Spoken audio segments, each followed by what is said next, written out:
السلام عليكم ومرحبا بكم من جديد في القناة ديالكم. كيف ما كتلاحظوا معايا اليوم وصفة رائعة من المطبخ التقليدي المغربي، طاجين رائع باللحم والبطاطا القصبية. وهذه هي البطاطا القصبية كيف ما كتلاحظوا معايا. حاولوا تختاروها تكون طويلة هكا بهذا الشكل هذا، باش تجيكم سهلة في تقشر ملي كتبغوا تقشروها. خديت واحد الكمية ديال البطاطا القصبية هنايا تقريبا كيلو، وعندي واحد البصلة اللي مشلضة كما كتلاحظوا معايا، 3 فصوص ديال الثوم. عندي الربيع، كذلك التوابل. بالنسبة للتوابل عندي الكركم وسكنجبير ولا زنجبيل، شوية ديال البابريكا وشوية ديال الابزر ولا فلفل اسود، الملح والزيت.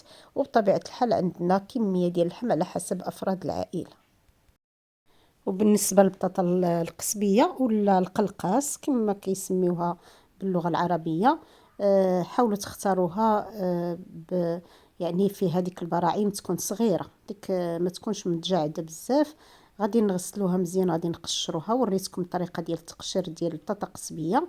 وغادي نغسلوها مزيان بالماء والخل ولا الحامض، وبعد ما كترقد في الماء مزيان باش كيزول من هذاك التراب. دابا نشوفوا تحضير يعني التوابل. هنا في واحد الآنية وضعت القليل من الملح على حسب الذوق، والقليل من البابريكا، راس المعلقة ديال التحميرة. غادي تعطينا واحد اللون زوين في الطاجين ديالنا. غادي نضيف كذلك معلقة صغيرة ديال الكركم، معلقة صغيرة ديال زنجبيل ولا سكنجبير. وغادي نضيف نصف معلقة صغيرة ديال الفلفل الأسود.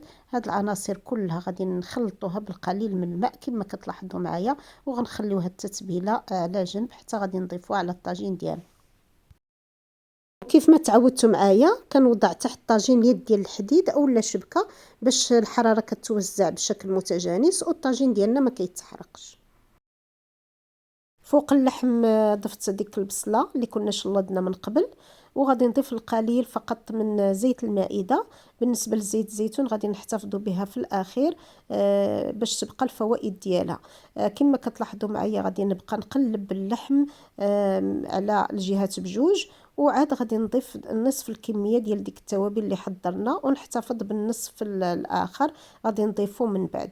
كما كتلاحظوا معايا غادي نضيف القليل من القزبر والمعدنوس، وغادي نسد على الطاجين ديالي مره مره تنقلبوا داك اللحم حتى تيتشحر مزيان. طاجين ديال البطاطا القصبيه تيجي رائع لذيذ بزاف، زياده على انه جد صحي وفيه فوائد كثيره للجسم ديالنا على حسب الاخصائيين في التغذيه. البطاطا القصبيه غنيه بالمعادن، صديقه لاصحاب السكري، كتنزل كذلك الضغط والكوليسترول. واللائحه طويله، ممكن ترجعوا لحلقه الدكتور الفايد الغني عن التعريف باش تعرفوا على فوائد ديالها. وخصنا نغتنموا الموسم ديالها ونحضروها بكثره.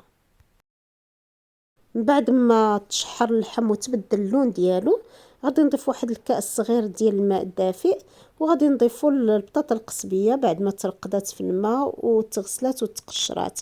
غادي نحاولوا نستفوها فوق اللحم، وديك الطريفات وداك البراعم اللي كنا يعني كيشيطوا لينا من البطاطا نديروهم في الوسط ديال الطاجين باش ما نضيعوا حتى شي حاجه في الطاجين. كما غادي تلاحظوا معايا غادي نضيف فوق البطاطا ديك التوابل اللي احتفظت بهم في البدايه باش حتى البطاطا تشرب هذيك التوابل وتجي لذيذه. كيف ما لاحظتوا معايا البطاطا ما قطعتهاش لان اللحم غادي ياخذ وقت في الطياب، وبالتالي البطاطا ما تحلش في المرق.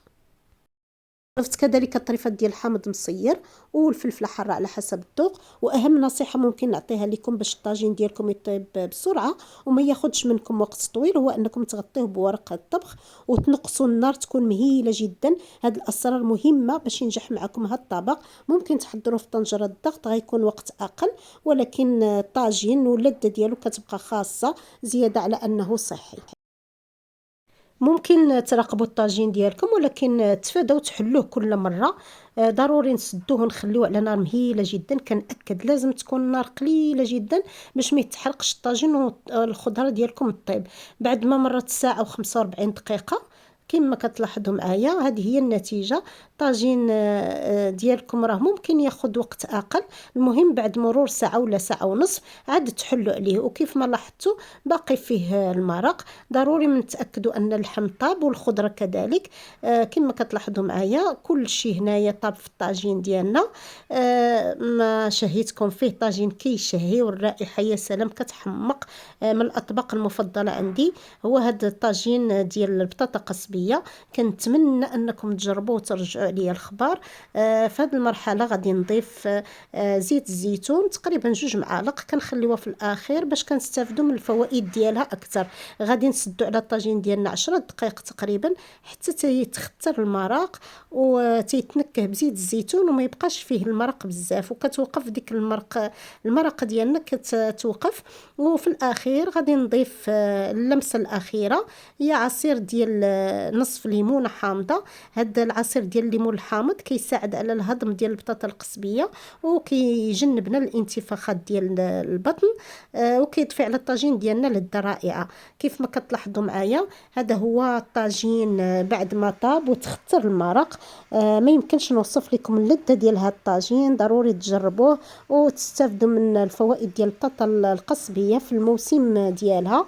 كنتمنى تكونوا استفدتوا معايا بهذه النصائح اللي عطيتكم على الطاجين.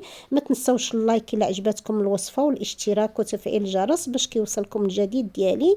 وباش تكبر القناه ديالنا كنتمنى انكم تساعدوني بالبارطاج مع الاسر ديالكم ومع الاصدقاء. والى الملتقى ان شاء الله مع وصفه جديده.